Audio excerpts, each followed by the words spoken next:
Hello and welcome. My name is David Brian Dobbs. Some of you may recognize me. I have another YouTube channel. It's under just YouTube David Brian Dobbs. But on this one, I wanted to do some video logging and just do some stuff, that I thought was interesting and talk about different things that I like. So on the first one, I wanted to do a book review because I read so many books. I read about a book a week. Sometimes it's a book every 2 weeks. It really depends on how long the book is and how hard the read is. But the book that I'm going to review today, I picked up about a week and a half ago. It just came out on the shelves 2 weeks ago, and it's in hardcover right now. It is Sandworms of Dune.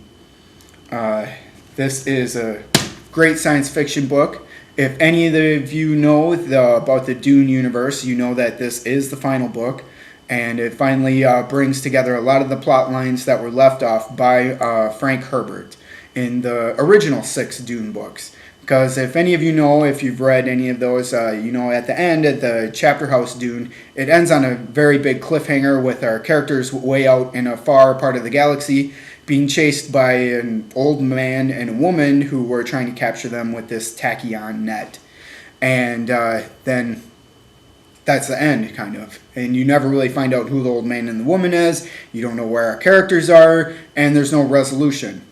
So, if you're a purist and you love the Frank Herbert books and you don't want to change away from that, you want to keep it just the way it is, don't read these books.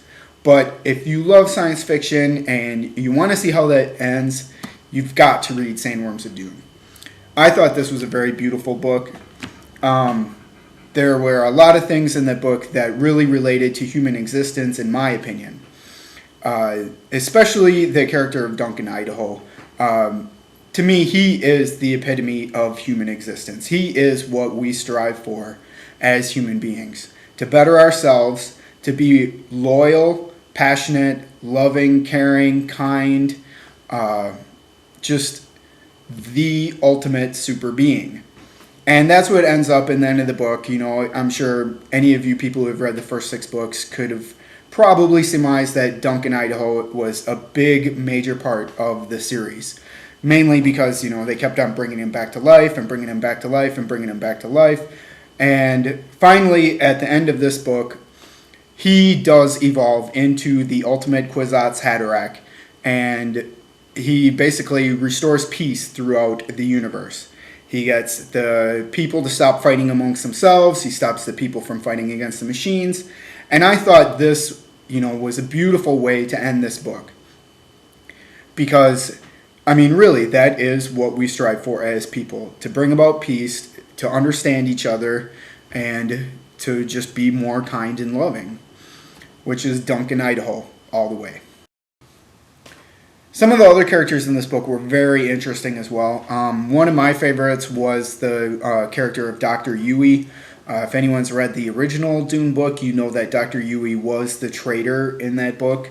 And he was forced by the Baron to betray his Duke because of his wife was being held captive. And through Sandworms of Dune, he regains his memories after they bring him back to life as a Ghola. And he regains his memories, and he remembers all of the past strife, and he struggles internally with what he had done in his previous life. And he tries not to repeat those same mistakes again. Unfortunately, that doesn't always happen. Some of us are doomed to repeat our own mistakes over and over again. So you'll have to read it to understand exactly what I mean. But another character that I thought was really interesting, that I had always thought was interesting, even back in Heretics of Dune and Chapter House Dune, was the character of Marbella. Here she ends up, she's now the head of the new sisterhood, which brought together the Honored Maitras and the old sisterhood of Bene Gesserits, and formed them into one association so they can find a way to survive and face the enemy. And I'm sure, most people already know who the enemy is. The enemy is the thinking machines that they fought way back 15,000 years ago in the Butlerian Jihad. and they thought they were all destroyed and extinct, but no, didn't happen that way. So this is where some of the criticism starts to come into, though, from other people. A lot of other people don't think that Frank Herbert would have made the enemy that the Honored Matras were running from to be the thinking machines. A lot of people say, well, they were already destroyed. Well, at the end of Chapter House Dune, where they have the old man and the woman trying to catch the ship, the no ship, they don't really say who this old man and woman is. But there's very few things that it could be. Either it's something that has never been introduced into the Dune universe before, which doesn't strike me as something that Frank Herbert would have written. Because everything that Frank Herbert wrote seemed to be all interconnected and tied together. So it's either some kind of crazy face dancer organization, which, the face dancers were never made out to be that intelligent, or it's, the thinking machines, which have always been the kind of like Satan in this book, in this series of books, because they, started a whole religion about, you must not create a machine in the image of man and that type of idea. So to me, that had to have been the enemy. I mean, what is more evil than that? One of the other major criticisms about this book is that it just isn't written as well as Frank Herbert's books. I understand this, and I agree with this on some points. I mean, Frank Herbert had a beautiful style for prose and poetry, and the songs in the books were very beautiful, and, just the way that he wrote was amazing. He was a genius. But, I mean, how do you live up to being a genius, even if you're the genius's son? I mean, how do you live up to this? And I don't think that this book is written as well as a Frank Herbert book. I have to admit that. But if you look at this as its own book and don't say, okay, this isn't as good as a Frank Herbert book, let's not think about that. Let's think about, is this a good book, just in that sense? And I think it's a very good book.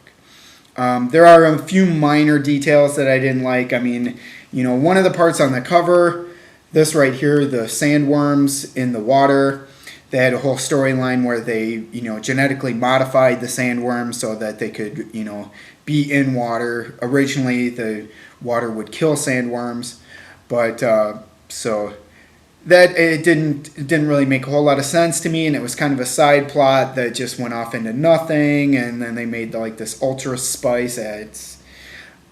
I have to admit, I agree with people on this one. It just wasn't necessary. We didn't need this. But the rest of the book was beautiful. There were a lot of touching moments.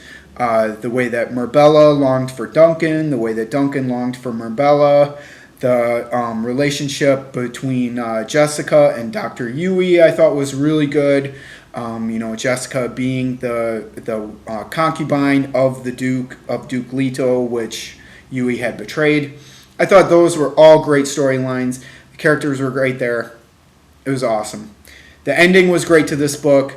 There's just some few minor details that I didn't like about it, but I would totally recommend this book. If you've never read any of the Dune books, I'd say for sure go and buy Dune first. Dune is the best book out of all of them. That's hands down, it is the best. But it is the most classical, it is like a Shakespearean drama set out in space 10,000 years in the future. It's beautiful. So sorry this video was so long, but it's my first one. I'll try and trim down the ones in the future, and there was a lot to say about the Dune universe and Dune. So the book that I'm currently reading right now is called The Elegant Universe by Brian Greene. It's nonfiction. It's a book about superstring theory, theoretical physics. So, maybe that'll be the one I do next week, but if I don't finish it by then, because there is a lot of information in this book, I'll probably do the book that I read previously to this one, that I reread, which was The Catcher in the Rye. So, have a good day. Go read.